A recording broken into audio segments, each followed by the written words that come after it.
আসসালামু আলাইকুম। আপনারা সবাই কেমন আছেন? আশা করি সবাই ভালো আছেন। আজ আপনাদের জন্য নিয়ে এসেছি গল্পের চতুর্থ পর্ব। আশা করি গল্পটি আপনাদের ভালো লাগবে। তাহলে চলুন শুরু করা যাক।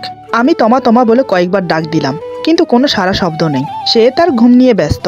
এবার আমি ওর গায়ে হাত দিয়ে ডাকলাম, তাতেই যেন বিপত্তি হলো। হঠাৎ করে তমা আমার হাত ধরে বুকের সাথে চেপে ধরে, আমার হাতটাকে ডলপুতুলের মতো বুকের সাথে জড়িয়ে ধরে।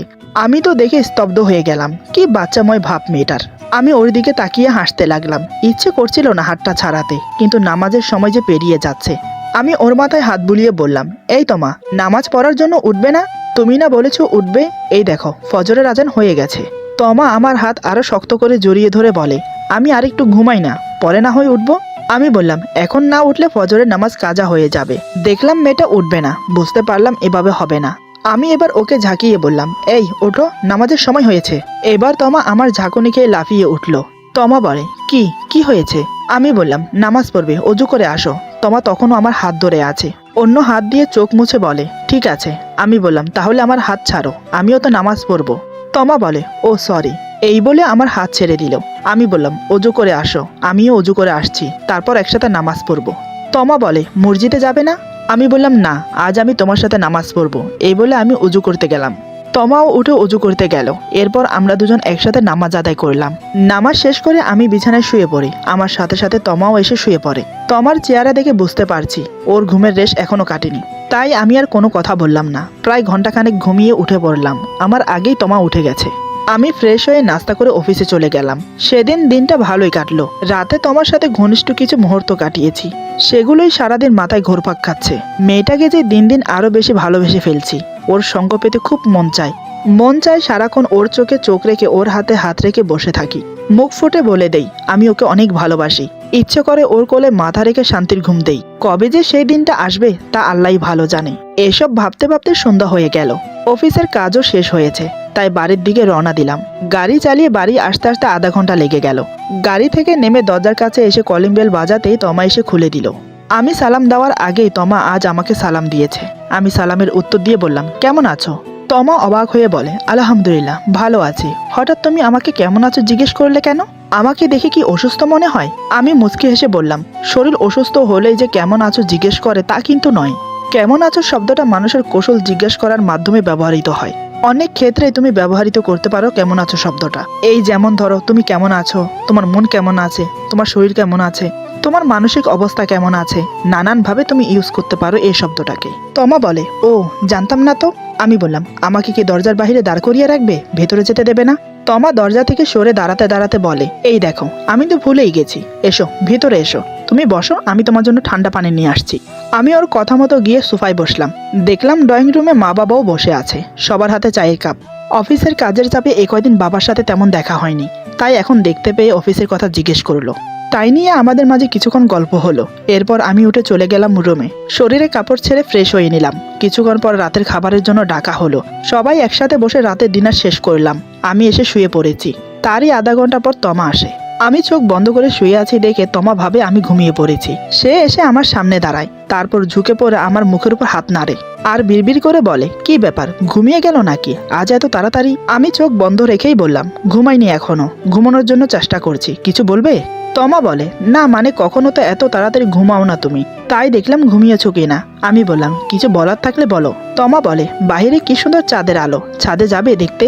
চাঁদের আলোও দেখা হলো, সাথে কিছু গল্পও হলো। আমি বললাম, ঠিক আছে, তুমি একটা কাজ করো, 2 কাপ কফি বানিয়ে নিয়ে আসো, কফি খেতে খেতে না হয় গল্প হবে। তমা খুশিতে আটখানা হয়ে বলে, আমি এক্ষুনি যাচ্ছি, এই বলে চলে গেল। এই মেয়েটা যে কখন কি বায়না করে বসে বোঝাই যায় না। প্রিয়জনের আবদার পূরণ করতে আমাদের মতো ছেলেরা এক পায়ে দাঁড়িয়ে থাকে, সেটা যে কোনো পরিস্থিতিতে। ভালোবাসা এমনই হয়, যাকে একবার মন প্রাণ উজাড় করে ভালোবেসে ফেলবে, তার জন্য তুমি সবকিছুই করতে পারবে অনায়াসে। এই দেখুন না আমাকে, আমার কিন্তু চোখে ঘুম, যে কোনো সময় ঘুমের রাজ্যে পাড়ি দেব। কিন্তু এখন আমার স্ত্রীর বায়না, সে ছাদে যাবে, গল্প করবে আমার সাথে, না গিয়ে উপায় আছে? এসবই ভাবছিলাম, এমন সময় তমা এসে বলে, চলো, আমি কফি বানিয়ে নিয়ে এসেছি। এরপর দুজন একসাথে ছাদে গেলাম। তমা সত্যিই বলেছে, আজ বাইরের পরিবেশটা খুবই সুন্দর। আকাশে একটুও মেঘ নেই, পুরো আকাশ জুড়ে তারার খেলা, তার মাঝে একখানি রূপালী চাঁদ। জোনাকি পোকাগুলো গাছের ফাঁকে ফাঁকে উড়ে উড়ে বেড়াচ্ছে, কয়েকটা উড়ে ছাদেও চলে এসেছে। তমা অবাক হয়ে তাকিয়ে আছে। হঠাৎ দেখলাম কফি টেবিলে রেখে জোনাকি পোকা ধরার চেষ্টা করছে। অনেকক্ষণ চেষ্টা করার পর অবশেষে একটা ঝোনাকি পোকা ধরতে পেরেছে। তারপর ছুটে এসে আমাকে বলে, এই দেখো দেখো, একটা ঝোনাকি পোকা ধরেছি। এই বলে হাতটা একটু ফাঁক করে। আমি আরও উকি মেরে দেখলাম ঝোনাকি পোকাটা একবার জ্বলছে একবার নিভছে। তমার মুখে খুশির জোয়ার বয়ে যাচ্ছে, কারণ সে ঝোনাকি পোকা ধরতে পেরেছে। হঠাৎ তমা বলে, আমাকে আরেকটা ধরে দাও না। আমি বললাম, কি করবে? তমা বলে, কাচের বোতলে রাখবো। এরপর লাইট অফ করলে দেখবে কি সুন্দর ওরা আলো দেবে। আমি হেসে বললাম, তাই বুঝি? এই দুটোর আলোতে কি ঘরময় আলোকিত হবে? তমা বলে, তা হবে না, তবে অন্ধকারে দেখতে সুন্দর লাগবে, তাই না? আমি বললাম, ওরা অবুঝ প্রাণী, ওদেরকে বন্দি করা কি ঠিক হবে? ওরা মুক্ত আকাশে বাতাসের সাথে তাল মিলিয়ে মিলিয়ে ঘুরতে ভালোবাসে। ওদেরকে এভাবেই দেখতে খুব ভালো লাগে। এখন তুমি ওদেরকে বন্দি করবে তোমার খুশির জন্য। এটা একটা অপরাধ নয় কি? তমা বলে, তুমি সত্যি বলেছ, এমন করে তো কোনোদিন ভেবেই দেখিনি। জানো, ছোটবেলায় প্রায় গ্রামে ঘুরতে যেতাম। দাদুর আর নানুর বাড়ি দুটোই একই গ্রামে। এই হাঁটা পথ ধরো মিনিট 10-এর দূরত্ব হবে। সেখানে যখন বেড়াতে যেতাম তখন রাতে কত ঝোনাকি পোকা ধরে ধরে বোতলে বন্দি করেছি। এখন ভেবেই খারাপ লাগছে। এই বলে তমা আপসেট হয়ে যায়। আমি বললাম, তখন তুমি ছোট ছিলে, কিছুই বুঝতে না। আল্লাহ তোমাকে মাফ করুক, মন খারাপ করো না। এমনটা আমাদের সাথে হয়েই থাকে। অজান্তে কত অপরাধ করে ফেলি আমরা। তাই 5 ওয়াক্ত নামাজ পড়ে আল্লাহর কাছে সেগুলোর জন্য মাপ চাওয়াই বেটার। এখন আপসেট না থেকে একটু হাসো তো দেখি। তোমার হাসি মুখ খুবই সুন্দর, আমার ভালো লাগে। এই কথা শুনে তমা আমার দিকে মায়াবী দৃষ্টিতে তাকায়। তখন আমিও ওর দিকে তাকিয়েছিলাম, তাই দুজনেই চোখাচোখি হলাম। তমা ওইভাবে তাকিয়ে থেকে বলে, শুধুই কি ভালো লাগে, আর কিছু লাগে না? আমিও চোখ না সরিয়ে ওইভাবে তাকিয়ে থেকেই বললাম, অনেক কিছুই লাগে। অনেক কিছুই বলতে ইচ্ছে করে, কিন্তু সেগুলো বলতে যে কারোর অনুমতি প্রয়োজন। যাকে নিয়ে বলবো সে এখনো আমাকে স্বামীর অধিকার দেয়নি। জানি না আমার কথা শুনে তমা কি মনে করলো। সে প্রসঙ্গ পাল্টিয়ে বলে, আজ হাদিসের কিছু বলবে না? ওর কথা শুনে বুঝতে পারলাম ও এ ব্যাপারে কথা বলতে চাইছে না। তাই আমি চোখ সরিয়ে অন্যদিকে তাকিয়ে বললাম, বলবো, চলো ওই দিকটাই বসি। তারপর দুজন দুটো চেয়ার টেনে বসলাম মুখোমুখি। ছাদের চেয়ার টেবিল আগে থেকেই ছিল, তাই আমাদের বসতে কোনো অসুবিধা হলো না। এরপর দুজনে বসে কফিতে চুমুক দিলাম। আমি বললাম, তোমার হাদিস শোনার আগ্রহ দেখে না আমার ভালো লাগে। তোমার মতো শ্রোতা পেলে না বলতেও ভালো লাগে। তমা বলে, আমার একটা অভ্যাস খুবই খারাপ, যে কোনো বই পড়তে ভালো লাগে না, কিন্তু কারোর মুখ থেকে শুনতে খুবই ভালো লাগে। আমি মুচকি এসে বললাম, সমস্যা কি, আমি তো আছি, তোমাকে শোনাবো। তমা বলে, তাহলে বলো শুনি। আমি বললাম, ঠিক আছে, স্বামী স্ত্রীর মধুর সম্পর্কের বিষয়ে কিছু হাদিস শোনো। স্ত্রীর সাথে একই সঙ্গে গোসল করা সুন্নত। মা আয়েশার সাথে এবং কখনো মাইমুনার সাথে রাসূল সাল্লাল্লাহু আলাইহি সাল্লাম পবিত্রতা গোসল করতেন। মুসলিম 620, নাসাই 380। স্ত্রীর ব্যবহার করা মেসওয়াক দিয়ে মেসওয়াক করা সুন্নত। রাসূলুল্লাহ সাল্লাল্লাহু আলাইহি সাল্লাম যখন শয্যাশায়ী, তখন রাসূলুল্লাহ সাল্লাল্লাহু আলাইহি সাল্লাম মা আয়েশা এর কোলে শুয়েছিলেন এবং রাসূলুল্লাহ সাল্লাল্লাহু আলাইহি সাল্লাম বারবার মেসওয়াকের দিকে তাকাচ্ছিলেন। কিন্তু রাসূল সাল্লাল্লাহু আলাইহি সাল্লাম এতটাই অসুস্থ ছিলেন যে মেসওয়াক চিবোতে পারবেন না। তাই মা আয়েশা মেসওয়াক চিবিয়ে দেন এবং রাসূল সাল্লাল্লাহু আলাইহি সাল্লাম ওই মেসওয়াক দিয়ে মেসওয়াক করেন। হাদিসে এভাবে লালা একত্রিত হওয়ার কথা উল্লেখ রয়েছে। বুখারী 5226। স্ত্রীর প্রশংসা করা সুন্নত। রাসূল সাল্লাল্লাহু আলাইহি সাল্লাম বলতেন, মা আয়েশা সবার সেরা এবং বিবি খাদিজা এর ভালোবাসার প্রশংসা করতেন। বুখারী 5229, 3411। স্ত্রীর সাথে খেলায় প্রতিযোগিতা করা সুন্নত। রাসূল সাল্লাল্লাহু আলাইহি সাল্লাম এবং মা আয়েশা রাত্রিতে সবাই ঘুমিয়ে গেলে দৌড় প্রতিযোগিতা করতেন। ইবনে মাজাহা 1979। আবু দাউদ 2578। স্ত্রীর মুখের খাবার খাওয়া সুন্নত। মা আয়েশা হাড়যুক্ত গোশত খাওয়ার পর রাসূল সাল্লাল্লাহু আলাইহি সাল্লাম মা আয়েশার খাওয়া হাড় চুষে খেতেন। মুসলিম 579। স্ত্রীকে নিয়ে ঘুরতে যাওয়া বা সফরে যাওয়া সুন্নত। স্ত্রীদের সফরে নিয়ে যেতে রাসূল সাল্লাল্লাহু আলাইহি সাল্লাম লটারি করতেন। যার নাম আসতো তাকে নিয়ে ঘুরতে যেতেন। বুখারী 2593। শাওন মাসে বিবাহ করা সুন্নত। তিরমিজি 1093। স্ত্রীকে সুন্দর নামে ডাকা সুন্নত। রাসূল সাল্লাল্লাহু আলাইহি সাল্লাম মা আয়েশাকে হুমায়রা বলে ডাকতেন। স্ত্রীকে কখনো মারধর না করা সুন্নত। রাসূল সাল্লাল্লাহু আলাইহি সাল্লাম কখনো কারোর উপর প্রতিশোধ নিতেন না এবং স্ত্রীদেরকেও মারধর করতেন না। বুখারী 5204। বুখারী 6126। স্ত্রীর কোলে মাথা রেখে কোরআন তেলাওয়াত করা সুন্নত। বুখারী 297। স্ত্রীর কাজে কর্মে সহযোগিতা করা সুন্নত। বুখারী 676। হায়েজ অবস্থায় স্ত্রীর সাথে সাধারণ মেলামেশা করা সুন্নত। বুখারী 300। আমার কথা শেষ না হতেই তমা বলে, সাধারণ মেলামেশা মানে? বুঝলাম না। আমি বললাম, সাধারণ মেলামেশা মানে খুবই সিম্পল। যেমন ধরো, মেয়েদের হায়েজ অবস্থায় শারীরিক মিলন করা জায়েজ না। সাধারণ বলতে এই বোঝাচ্ছে যে হায়েজ অবস্থায় স্ত্রীকে জড়িয়ে ধরা, আলতো করে চুম্বন করা, এসব আর কি। তমা বলে, ও বুঝেছি, তারপর বলো। আমি বললাম, স্ত্রীর মুখে খাবারের লোকমা তুলে দেওয়া সুন্নত। মা আয়েশা বলেন, স্ত্রীকে খাবার খাইয়ে দিলে তা সদকা হিসেবে কবুল হয় এবং তার প্রতিদান রয়েছে। আবু দাউদ 2868। স্ত্রীর রাগ অভিমান এবং মন বোঝার চেষ্টা করা সুন্নত। রাসূল সাল্লাল্লাহু আলাইহি সাল্লাম বলেন, আয়েশা তুমি আমার উপর রেগে থাকলে আমি বুঝতে পারি। মা আয়েশা বলেন, হে আল্লাহর রাসূল, কিভাবে বুঝেন আপনি? রাসূল সাল্লাল্লাহু আলাইহি সাল্লাম বলেন, তুমি যখন আমার উপর রেগে থাকো তখন বলো, হে ইব্রাহিমের প্রভু, আল্লাহকে এভাবে ডাকো। আর যখন খোশ মেজাজে থাকো তখন বলো, হে মোহাম্মদের প্রভু, আল্লাহকে এভাবে ডাকো। বুখারী 2228। এই বলে আমি কথা শেষ করি। তমা বলে, তোমাকে ধন্যবাদ জানালেও কম হবে, তোমার কাছ থেকে আমি অনেক কিছু শিখতে পারছি, ভালো লাগে শুনতেও শিখতে। আমি বললাম, এখানে ধন্যবাদের কি আছে?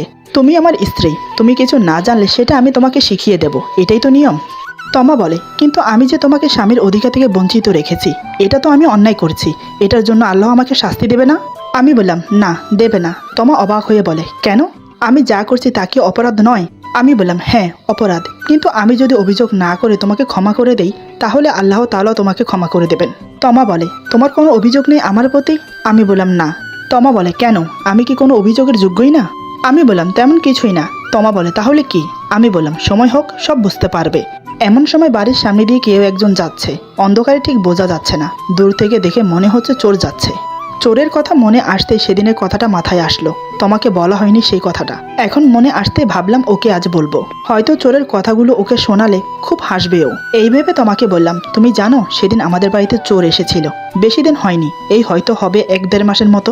তুমি ঘুমিয়েছিলে, সেদিন হঠাৎ কি কারণে আমার ঘুম আসছিল না, হঠাৎ দেখি বারান্দা দিয়ে কেউ একজন রুমে প্রবেশ করছে। আমি তো দেখে অবাক, এমন করে ঘরে শুধু চোরই প্রবেশ করতে পারে, ভদ্রলোক কখনো এভাবে বারান্দা দিয়ে ঢুকবে না। জীবনে কোনোদিন চোর দেখিনি কিংবা চুরি করা দেখিনি, তাই মনে মনে সিদ্ধান্ত নিলাম, চোরে চুরি করবে, আমি শুয়ে শুয়ে দেখব, লাস্ট মোমেন্টে চোরটাকে ধরে ফেলবো। এই ভেবে চুপচাপ শুয়ে রইলাম ঘুমের ভান ধরে। চোরটা রুমে প্রবেশ করে চুরি করতে লাগলো। আমি চোখ মিটমিট করে ওকে দেখছি, সে একটু টের পায়নি আমি যে জেগে আছি। চোরটা চুরি করে চলেই যাচ্ছিল, ঠিক তখনই আমি ধীর পায়ে উঠে চোরটার ঘাড়ে মারলাম এক ঘুষি। তাতেই চোর বেটা চিত হয়ে পড়ে গেল মেঝেতে। ধাতস্থ হতে প্রায় কিছুটা সময় লেগে যায়। ততক্ষণে আমি চোরটাকে জরিপ করে নিলাম, দেখতে খুবই হ্যান্ডসাম, পড়াশোনা জানা, কথার হাবভাবে বোঝা যায় খুবই স্মার্ট। এই ধরে নাও আমার সমবয়সী হবে, তা সে যেমনই হোক। তোমাকে আসল কথা বলি, চোরটা কি বলে জানো? তার নাকি গ্রামে বউ আছে, বাচ্চাও আছে 2টো, শুধু তাই নয়, এখানে নাকি কয়েকটা গার্লফ্রেন্ড আছে। আমি শুনে তো অবাক, মানুষ একটা গার্লফ্রেন্ডকে পুষতে হলে বাবার পকেট থেকে টাকা চুরি করতে হয়, আর চোর বেটা বলে কি বউ বাচ্চার সাথে আরো কয়েকটা গার্লফ্রেন্ডকেও পোষে। তারপর আমি অনেক বোঝালাম, জানি না সে কতটুকু বুঝেছে। আমার কথা শেষ না হতেই তমা এসে আমার পাশে বসে, হঠাৎ আমার হাতে হাত রেখে কানের কাছে মুখ এনে ফিসফিস করে বলে, আমি সবই জানি, সেদিন রাতে আমি জেগেই ছিলাম, লাস্টে যে তুমি চোরটাকে 2000 টাকা দিয়েছো তাও আমি দেখেছি। আর সবচাইতে দুঃখের বিষয় কি জানো? ওই চোরটাই রাকিব ছিল। মনে মনে ভেবেছিলাম উঠে গিয়ে ওর কাছে ক্ষমা চাইবো, পরে ভেবে দেখলাম আমি কি ওকে ঠকিয়েছি? উল্টো ও আমাকে ঠকিয়েছে। বউ বাচ্চা থাকা সত্ত্বেও আমার সাথে প্রেম করেছে, আমাকে ঠকিয়েছে, আমাকে ক্ষমা করে দাও, ওর মতো একটা ফ্লট ছেলের জন্য তোমাকে কষ্ট দিয়েছি, সরি। এই বলে টুপ করে আমার কাঁধে মাথা রেখে আমাকে জড়িয়ে ধরে। আমি এতক্ষণ ধৈর্য ধরে ওর কথাগুলো শুনছিলাম, যত শুনছি ততই অবাক হচ্ছি। তার মানে তোমার এক্স বয়ফ্রেন্ড মানে রাকিব একটা চোর? সেজন্যই কি তোমা সেদিনের পর থেকে আমার এত কেয়ার নিচ্ছে, সব কিছুতে আমাকে সাপোর্ট করছে? ধীরে ধীরে ওর দুর্বলতা বাড়ছে আমার প্রতি। এদিকে তোমার কথাগুলো শেষ করে কান্না জুড়ে দিয়েছে, ওর চোখের পানিতে আমার টি শার্ট ভিজে যাচ্ছে। ওকে কাঁদতে বাধা দিলাম না, মনের ভিতরে হওয়া কষ্টটা বেরিয়ে যাক, তাতেই ভালো হবে, তাই কিছুক্ষণ এভাবে রইলাম। আমার সাহস হচ্ছে না ওকে জড়িয়ে ধরতে, তারপরও ওর মাথায় হাত বুলিয়ে বললাম, যা হবার হয়ে গেছে, ওইসব ভেবে মনে কষ্ট পেও না, সব ভুলে গিয়ে নতুন করে শুরু করো, সেটাই বেটার হবে।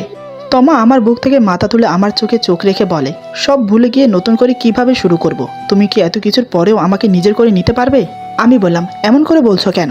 তোমাকে যদি নিজের মনেই না করতাম তাহলে কি এতদিন পর্যন্ত তোমার সাথে সংসার করতাম? আমি তো তোমার অপেক্ষায় আছি, কখন তুমি সব ভুলে আমার কাছে ফিরে আসবে। তমা বলে, আমি তো সেই রাত থেকে চেষ্টা করে যাচ্ছি তোমার মনে মতো হওয়ার জন্য, সেদিন থেকেই তো তোমাকে স্বামী হিসেবে মেনে নিয়েছি, তোমাকে একটু একটু করে ভালোবাসতে শুরু করেছি। আমিও তো অপেক্ষা করছিলাম তুমি কখন আমাকে কাছে টেনে নেবে। এই বলে তমা আবার আমার বুকে মাথা রেখে কান্না শুরু করে দেয়। এবার আমি আর নিজেকে ঠিক রাখতে পারলাম না, পাগলিটা সেই কখন থেকে কেঁদেই যাচ্ছে, আমি শান্ত না করলে শান্তই হবে না। আমি এবার 2 হাতে ওকে শক্ত করে জড়িয়ে ধরলাম। আমি বললাম, আমি তোমাকে ভালোবাসি, অনেক বেশি ভালোবাসি। এতক্ষণ তোমার নীরবে চোখের জল ফেলছিল, আমার মুখে ভালোবাসার কথা শুনে আমাকে আরো শক্ত করে জড়িয়ে ধরে চিৎকার করে কেঁদে ওঠে। আমি ওকে শক্ত করে জড়িয়ে ধরলাম, তারপর মাথায় হাত বুলিয়ে বললাম, প্লিজ শান্ত হয়ে যাও, তুমি না আমার লক্ষ্মী, তুমি কান্না করছো কিন্তু কষ্ট আমি পাচ্ছি, তাই বলছি লক্ষ্মীটি আমাকে আর কষ্ট দিও না, এমনিতেও অনেক কষ্ট দিয়েছো, আর দিও না প্লিজ। এখন শুধু তোমার ভালোবাসা চাই, ভালোবাসবে আমাকে? তমা কান্না জড়িত গলায় বলে, হ্যাঁ বাসবো, সারা জীবন বেসে যাব। এবার আমি ওর সারা মুখে কিস করতে লাগলাম, তারপর ওর ঠোঁটে ঠোঁট ডুবিয়ে দিলাম। দেখি তমাও রেসপন্স করছে। আমি ওকে ছেড়ে দিয়ে বললাম, তোমার শরীরের পারফিউমের মিষ্টি গন্ধটা আমাকে পাগল করে দেয়, তুমি জানো? প্রতিটা রাতে তুমি আমার বুকে এসে ঘুমাও। তমা বলে, কেন জানবো না, আমি ইচ্ছে করেই তোমার বুকে গিয়ে ঘুমাই, কারণ কেন জানি আমার মনে হতো তোমার বুকে মাথা রেখে ঘুমালেই শান্তি পাবো। আমি বললাম, তাই বুঝি? আর আমি সেই সুযোগে তোমাকে আদর করতাম। তমা বলে, তাও আমি জানি, কিন্তু আমি তোমাকে বাধা দিতাম না, কারণ আমারও ভালো লাগতো, খুব ইচ্ছে করতো তোমার ভালোবাসা পেতে, তোমার ছোঁয়া আমাকে পাগল করতো। আমি ওর নাক টেনে দিয়ে বললাম, তাহলে আমাকে কেন এতদিন ধরে রেখেছো, কেন তোমার ভালোবাসা পেতে দাওনি? তমা বলে, আজ থেকে তো আমি তোমার হলাম, এবার না হয় সব সুদে আসলে মিটিয়ে নিও। আমি বললাম, তা তো নেবই। এই বলে ওর ঠোঁটে ঠোঁট আবার ডুবিয়ে দিলাম। তমা আমার গলা জড়িয়ে ধরে আছে। কিছুক্ষণ পর তমা বলে, আচ্ছা একটা কথা বলো তো। আমি ওর নাকে নাক ঘেঁষে বললাম, কি কথা বলো? তমা আমার গলা জড়িয়ে ধরে বলে, আমি যখনই তোমার কাছে এসেছি ততবারই তুমি আমাকে জড়িয়ে ধরে শুধু কিস করেছো, তাও আবার একসাথে অনেকগুলো। আমার মনে হয় কি জানো? আমি বললাম, কি মনে হয় তোমার? তমা বলে, আমার মনে হয় তুমি কিস করতে অনেক পছন্দ করো। আমি ওর মাথায় একটা চুমু খেয়ে বললাম, তুমি একদম ঠিক ধরেছ, আমি কিস করতে অনেক পছন্দ করি। এই বলে আবার ওকে কিস করতে লাগলাম। এরপর ছেড়ে দিয়ে বললাম, তোমার কেমন লাগে বললে না যে? তমা আমার কপালে চুমু খেয়ে বলে, আমার তো বেশ লাগে যখন তুমি আমাকে কিস করো। আমি বললাম, তাই বুঝি জেগে থেকেও চুপচাপ থাকতে? তমা বলে, কি করব বলো, আমি নড়ে চড়ে উঠলে তুমি আমাকে ছেড়ে দাও, তাই তো যতক্ষণ সম্ভব ততক্ষণ না নড়ে চুপ থাকি। আমি ওর নাক টিপে বললাম, ওরে দুষ্ট, তলে তলে এত দূর আর আমি কিছুই জানি না? তমা আমার বুকে মাথা রেখে বলে, তুমিও তো কম যাও না প্রতিদিন রাতে চুপিসারে আমাকে আদর করতে। আমি ওর কথা শুনে আর হাসি থামিয়ে রাখতে পারলাম না, হো হো করে হেসে উঠলাম। আমাকে হাসতে দেখে তমা বলে, কি হলো, তুমি হাসছো কেন? আমি বললাম, না হেসে কি করব বলো? তমা বলে, আমি কি হাসির কিছু বলেছি নাকি? আমি বললাম, তা বলনি, তবে একটা কথা কি জানো, আমার বোটা না খুব সুন্দর, তাই না নিজেকে ধরে রাখতে পারি না, বারবার ইচ্ছে করে তাকে ভালোবাসতে, ইচ্ছে করে তাকে সারা রাত ধরে আদর করতে। তমা লজ্জা পেয়ে আমার বুকে মুখ গোজে। আমিও মুচকি এসে ওর মাথা চেপে ধরলাম। আমি ওর কানে ফিসফিস করে বললাম, এই ভালোবাসবো। তমা বলে, কি? আমি বললাম, কি আবার? বললাম তো ভালোবাসবো, আদর করব। তমা বলে, তো? আমি বললাম, কিছু বলো। তমা বলে, তোমার বউ তোমার সামনে আছে, তোমার বুকে আছে, ভালোবাসো না যত খুশি তত। আমি বললাম, তাহলে চলো রুমে যাই। এই বলে তমাকে পাজা কোলে করে রুমে নিয়ে আসি, তারপর বিছানায় শুইয়ে দিয়ে ওর বুকে মাথা রাখি। তমা আমার মাথা শক্ত করে জড়িয়ে ধরে, আমি মুখ গুজে দিই ওর বুকে। তখনই ওর শরীরে সেই মিষ্টি গন্ধটা আমার নাকে এসে লাগে। আমিও আর দেরি না করে ওর বুকে নাক ঘেঁষতে থাকি, তাতেই তমা আরও উত্তেজিত হয়ে ওঠে। আমি নেশাকৃত চোখে ওর দিকে তাকালাম, দেখি ও চোখ বন্ধ করে আছে। আমি নির্বিকারে ওর ঠোঁটে ঠোঁট রাখি, তাতেই তমা আমার মাথা চেপে ধরে। এভাবে বেশ কিছুক্ষণ সময় কেটে যায়। আমি তোমার ঠোঁট ছেড়ে দিয়ে ওর চোখে চোখ রেখে বললাম, আজ আমি তোমাকে একান্তভাবে পেতে চাই, আমার জমানো সব ভালোবাসা উজাড় করে দিতে চাই। তমা আমার চোখে চোখ রেখে বলে, তোমাকে আমি কোনো কিছুতেই বাধা দেব না, তবে একটা সমস্যা হয়েছে। আমি বললাম, কি? তমা বলে, আমি একটু অসুস্থ। আমি ভ্রু কুঁচকে ওর আপাদমস্তক দেখে বললাম, অসুস্থ? কই, আগে তো বলনি। আমি তো দেখছি তুমি সম্পূর্ণ সুস্থ, অসুস্থ হলে কখন? আমার এই কাণ্ড দেখে তমা হেসে বলে, আরে তুমি ব্যস্ত হইও না, এমনিতে আমি ঠিক আছি, আজ সকালে ওইটা হয়েছে, তাই আর কি শারীরিক সম্পর্ক করতে পারবো না। আমার মাথায় কিছুই ঢুকছে না তোমার কথা। আমি আবার বললাম, ওইটা কি, বুঝিয়ে বলো। তমা বলে, ওইটা কি বোঝো না? যেটা মেয়েদের প্রত্যেক মাসে মাসে হয়। দেখো, আমাকে আর জিজ্ঞেস করবে না, আমি আর বলতে পারবো না, আমার লজ্জা করছে। এতক্ষণে বুঝতে পারলাম ও কি বোঝাতে চাচ্ছে। আমি বললাম, তোমার হাইজ হয়েছে কখন? তমা বলে, আজ সকালে। আমি বড় করে একটা নিঃশ্বাস ছেড়ে ওর বুকে মাথা রেখে বললাম, তার মানে আজ কিছুই হবে না। তমা আমার চুলে বিলি কেটে বলে, রাগ করছো কেন লক্ষ্মীটি, 3 দিন পর আমি তো ঠিক হয়ে যাব। আমি বললাম, তো? তমা বলে, তখন না হয় তোমার মন ভরে তুমি আমাকে ভালোবেসো। আমি বললাম, 3 দিন নয়, পুরো 5-6 দিন ওয়েট করতে হবে। তুমি সুস্থ হতে হতে 5-6 দিন লেগে যাবে, কোনো সমস্যা না। ততদিন পর্যন্ত না হয় আধা ভালোবাসা দিয়েই না হয় কাজ চালিয়ে দেই, কি বলো? তমা বলে, আচ্ছা তুমি এত ভালো কেন বলো তো? আমি বললাম, কে? আমি? কে বললো আমি ভালো? তমা বলে, কেন, এই যে আমি বলছি। আমি বললাম, আমি মোটেও ভালো না, তার চেয়ে তুমি বেশি ভালো। তমা বলে, আমি ভালো সেটা তোমাকে কে বললো? আমি বললাম, কেন, আমি জানি তো আমার লক্ষ্মী বউটা অনেক ভালো আর আমাকে অনেক ভালোবাসে। এই বলে আবার ওকে জড়িয়ে ধরে আদর করতে লাগলাম। এভাবে শুরু হলো আমাদের ভালোবাসা। ভাবতে পারিনি আজ রাতেই আমি তোমাকে নিজের করে পেয়ে যাব। সবই যেন তাড়াতাড়ি হয়ে গেল। ভালোবাসা সত্যি অনেক পবিত্র। ভালোবাসাকে পবিত্র রাখতে বিয়ে করাই উত্তম। বিয়ে করে না হয় নিজের বউয়ের সাথে চুকিয়ে প্রেম করো, কোনো বাধা নেই, কোনো ঝামেলা নেই, সব কিছুতে শান্তি আর শান্তি। আজকের গল্প এখানে সমাপ্ত। আশা করি গল্পটি আপনাদের ভালো লাগবে। যদি ভালো লাগে তাহলে লাইক, কমেন্ট এবং সাবস্ক্রাইব করে আমাদের পাশে থাকুন। সবাই ভালো থাকুন। আল্লাহ হাফেজ।